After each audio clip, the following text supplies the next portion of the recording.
The test is in 4 parts: Part 1, Part 2, Part 3, and Part 4. Now look at Part 1. Part 1. Questions 1 to 4. You will hear a talk about a museum.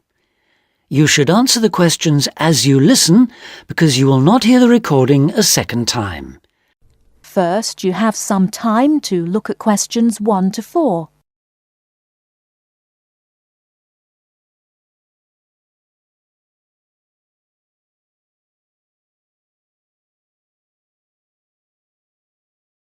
Listen carefully and answer questions 1 to 4. Welcome to the Museums UK audio series, a collection of downloadable audio files introducing the best of British museums.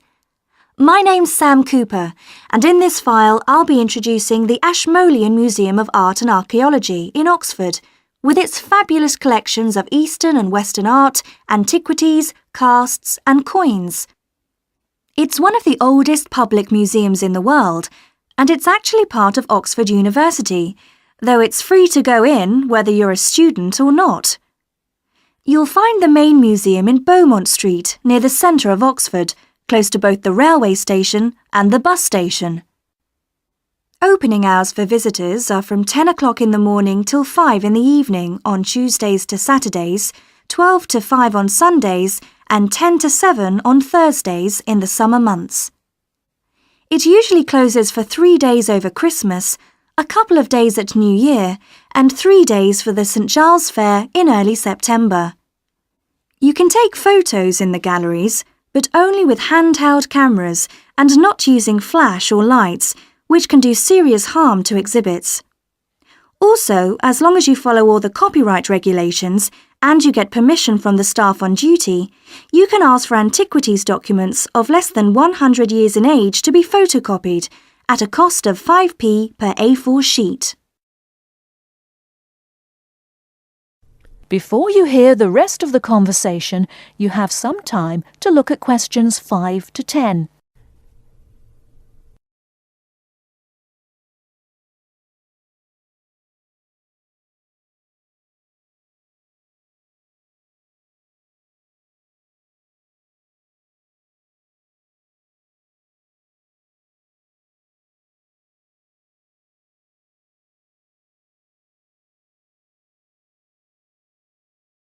Now listen and answer questions 5 to 10. Perhaps not surprisingly, given its links with the university, the Ashmolean has an education service for schools and the general public. Activities include guided group visits, which for adults last 60 minutes and cost £4 each. This makes the minimum price per group £28, as group sizes vary from 7 to 15 people. Visits by groups of young people take the same amount of time as the adult tours, but cost just £2 for university students. So, with at least 7 to a group, the lowest price is £14, though please note that there's an upper limit of 14 group members rather than the 15 for adults. For schools, there are visits to suit all age groups, and for the most popular ones, such as those to see the Greek and Egyptian collections, it's best to book a term in advance. Tours last 50 minutes, starting at 10:15, 11:30 and 1:15, with a maximum of 13 children per group.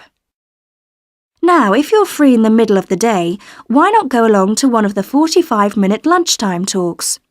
There's a really wide range of topics. On the 19th, for example, the subject is Greek mythology, and on the 20th, there's Celebration of India. Both begin at 1:15, the usual time for these talks, and they're held every Tuesday, Wednesday and Friday. Another regular feature, on Saturday mornings through to the afternoons, are the workshops. If you're interested in developing your own illustrative and artistic skills, these are for you. They're aimed at artists of varying levels of experience and are always led by practicing artists. Running for 6 hours from 10 o'clock, this is wonderful value at just £5, including basic materials, and also a decent cup of coffee. That is the end of part 1. You now have half a minute to check your answers.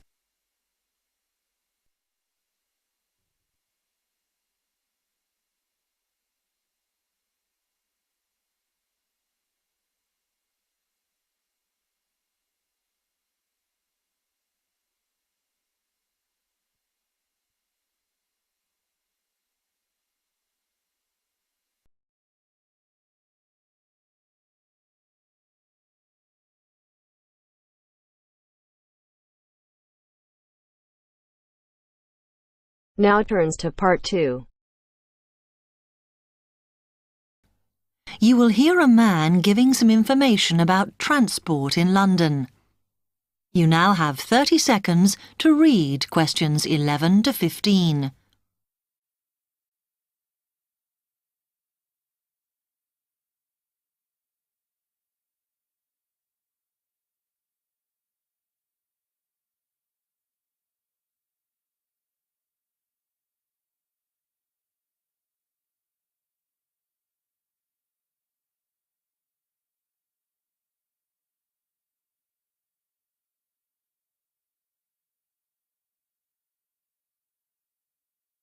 Hello, can I help you? Oh, yes. I was wondering what the best way was for me to get around London. Well, there are a lot of possibilities. As you probably realise, the main ways to get around are bus, train and tube. Oh? The Underground. Oh. It depends how much you want to spend. All forms of transport offer special tickets, such as cheap day returns on the trains and so on. Overall, you'll spend less on the bus as it operates on a basic flat fare for each journey. But of course it may not go to where you need to travel to. The mainline trains only operate in the outlying areas, though a few cross London, whereas the tube has stations which are placed in central areas of the city, close to the main sites and shops. Obviously there are more bus stops, but you will probably have to change buses to get where you want, which can be inconvenient. You will find that the buses are mainly in the central areas, but some tube lines go quite a long way out of London, so you could use this for longer journeys. Having said that, the tubes do get very crowded, so you should use the train if you want to sit down. It does depend where you're travelling to. Well, I'm living on the outskirts, but I have to travel into London to college every day, and then around London when I'm here. OK, so time is going to be an issue for you. The tube should be fast crossing London, but quite honestly, there are so many delays that it's not very efficient. Again, the train has fewer stops, so is probably your quickest option to get to and from college. Of course, which service you use might depend on how frequent it is. I mean, the trains might only be every 20 minutes or whatever, but a timetable is published to save you hanging around.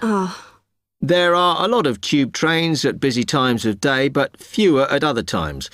Whereas the buses run every 5 minutes through most of the day, and there are night buses. But you'll need to check out your route first. You now have 30 seconds to read questions 16 to 20.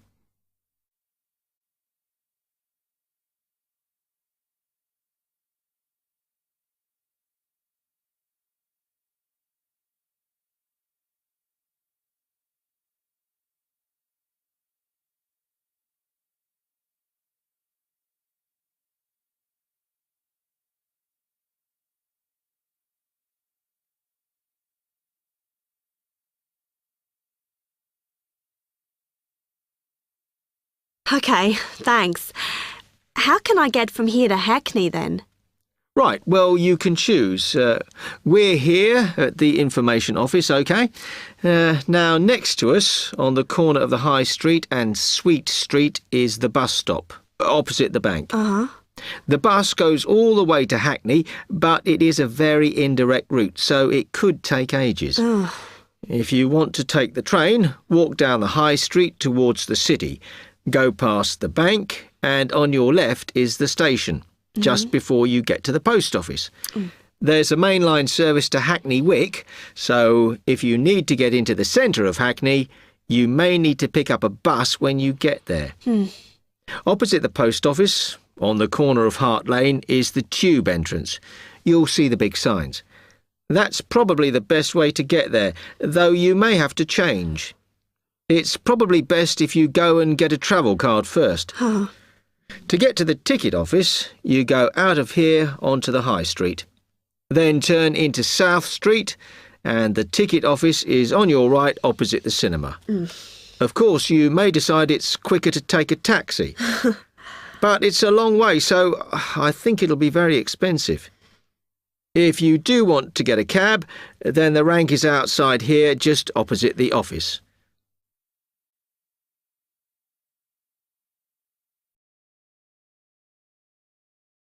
That is the end of part 2. You now have half a minute to check your answers.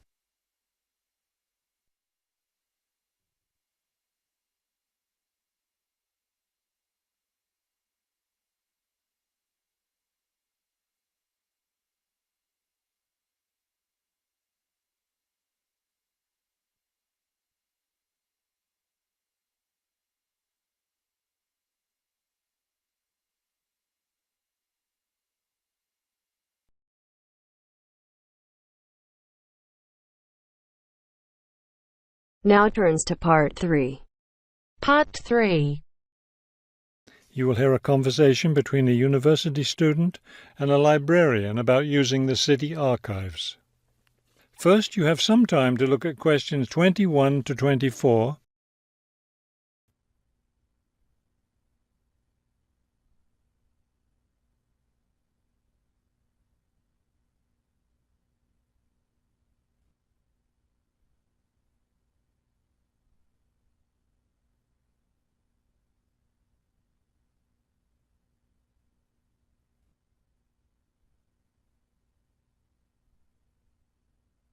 As you listen to the first part of the conversation, answer questions 21 to 24.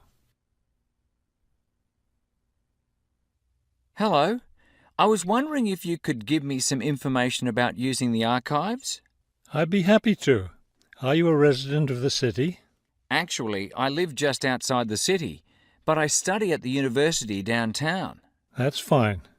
All you need to do is show your university identification card, and you can use the archives at no charge, as long as your ID card is current, of course. Yes, it's valid. So I don't have to pay anything? No, city residents pay an annual fee, but students can use the archives for free.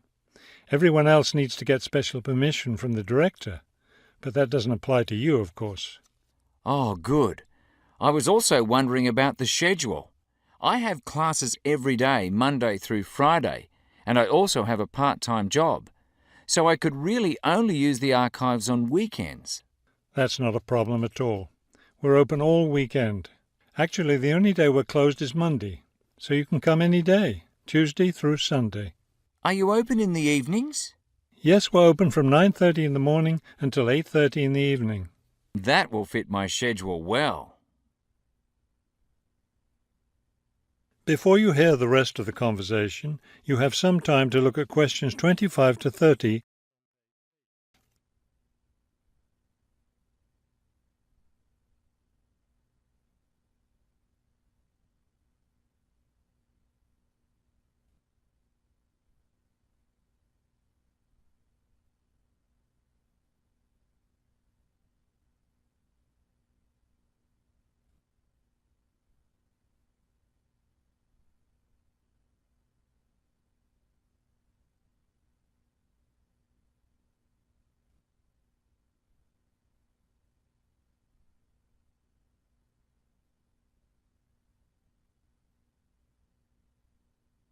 Now listen and answer questions 25 to 30. Is there something else I can help you with? Yes. One thing I'll be needing to see for one of my class projects is old photographs. Do you have photographs of the city in the 19th century that I could look at? Yes, we store all the photographs in the basement. Those stairs over there will take you down to the photography collection. Just tell the librarian there what you're interested in, and he'll help you. Those would be 19th century photographs? Yes, the entire collection is there. Now, if you're interested in seeing documents from the 19th century, those are right here on the ground floor. I would like to see some of those documents. Does that collection include newspapers too? No, all the newspapers from the earliest ones in the 18th century up to the current time are on the second floor. Here, let me just give you this map of the archives and you'll be able to find whatever it is you need. Thank you. Oh, I see you have a whole room devoted to maps. Yes, on the third floor. That's great, because one thing I need to do is look at how the city has developed over time.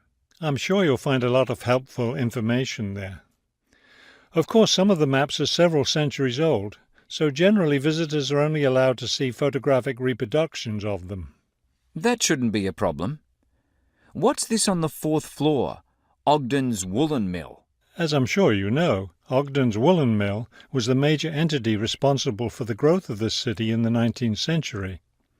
The Ogden heirs gave money for the archives to devote an entire floor to information about the history of the mill. Will I be able to find information about the Ogden family there? Photographs, personal papers, things like that? Probably the family photographs are stored downstairs in the photography collection. The personal papers would be on the fifth floor, where we keep all the personal papers of famous residents of our city. Thank you so much for your help. I'll be able to do a lot of my research here.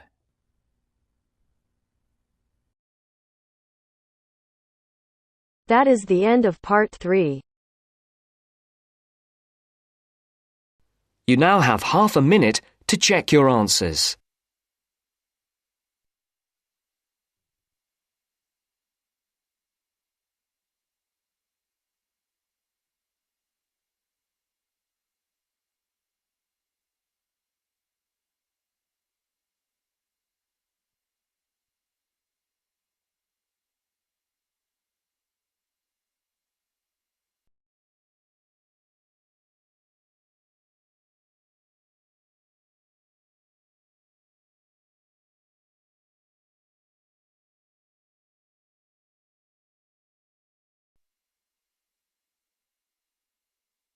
Now turns to part 4.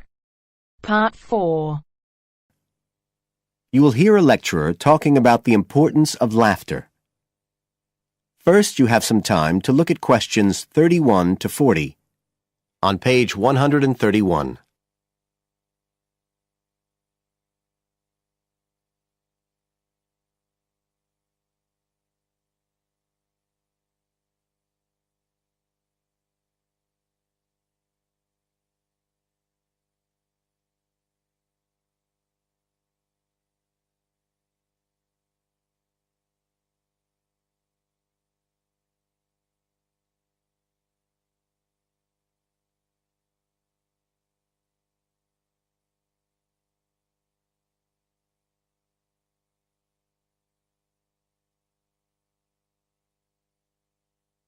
Now listen carefully and answer questions 31 to 40. Good afternoon, everybody. And in our second talk on social psychology, I want to look at the role of laughter in our lives, something that usually gets everyone smiling from the start. So, first of all, I'll start by looking at the actual nature of laughter. Well, when someone laughs, you've got movement of the muscles of the face and the chest, and you've got sound formed when the air's forced out of the body as part of this process. So we're talking about a physical activity. But obviously, other things are involved as well, and this is where it gets more complicated. Laughing isn't something that you normally decide to do, so it's not voluntary behaviour like ordinary speech. Instead, it's regulated by our instincts, rather like the singing of a bird or the roaring of a lion. And once you start to laugh, it can be quite hard to stop. That's not always under your conscious control either. But why do we laugh? Because we find something funny, most of us would say. But in fact, it appears that laughter has little to do with jokes or funny stories. Only about 10% of laughter is caused by things like that. One suggestion is that human laughter may have originally started out as a shared response to signal relief at the passing of danger. And it's true that even these days, laughter's rarely an activity carried out by an individual on his or her own. In fact, people are 30 times more likely to laugh when they're with other people than when they're completely alone. Laughter still seems to be a kind of social signal. It occurs when people are in a group and they're comfortable with one another. And it seems likely that laughter can result in the creation of bonds between the people in the group. And it's precisely because of this social aspect of laughter that people like public speakers and politicians often try to get their audience to laugh. It encourages their listeners to trust them and to connect with them. But this kind of thing, controlling the laughter of a group that is, indicates that there's a link between laughter and power, and this is supported by several studies that indicate that bosses use humour more than their employees. And research has also shown that female listeners are likely to laugh much more if the speaker is male, so it appears that there are gender issues associated with how much we laugh. I should also point out that laughter can be used as a negative signal as well as a positive one. I think we've all probably seen evidence of a group using laughter to exclude someone, to emphasise that they are not accepted. So it's not always a positive type of behaviour either. So what all this goes to show is that laughter is a very, very complex issue.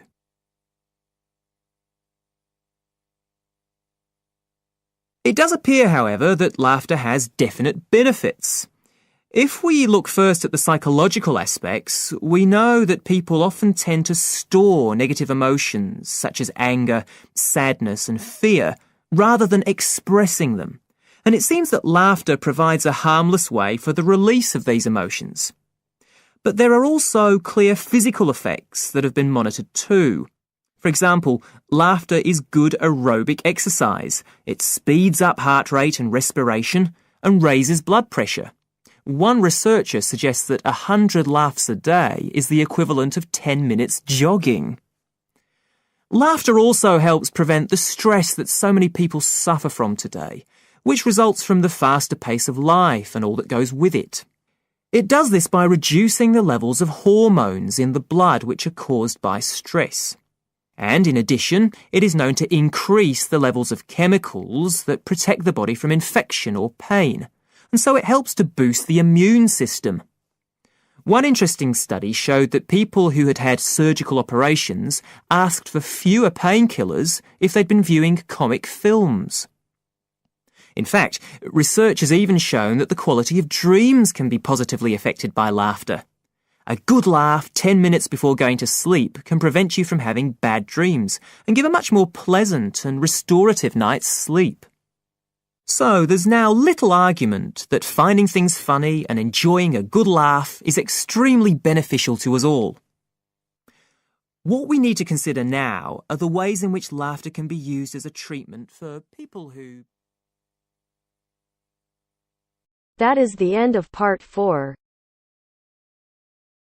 You now have half a minute to check your answers.